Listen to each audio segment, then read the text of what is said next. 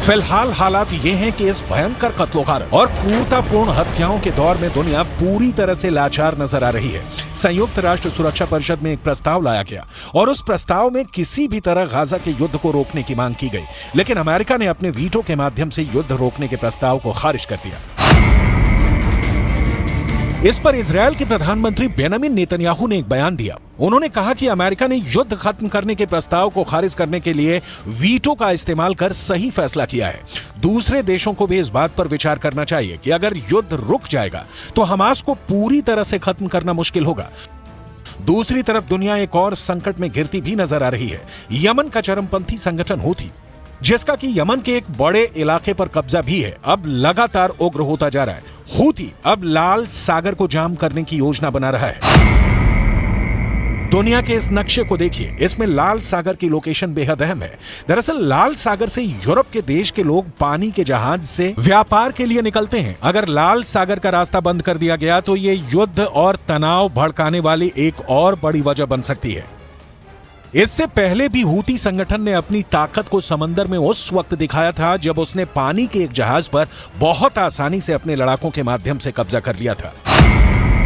लेकिन अब हूती की यह धमकी है कि इजरायल ही नहीं, अगर दूसरे भी किसी देश का पानी का जहाज लाल सागर से होकर गुजरेगा तो वो उस पर कब्जा कर सकते हैं और लाल सागर का रास्ता रोक सकते हैं। धमकियों ने ब्रिटेन, फ्रांस और अमेरिका जैसे देशों की चिंता को बढ़ा दिया।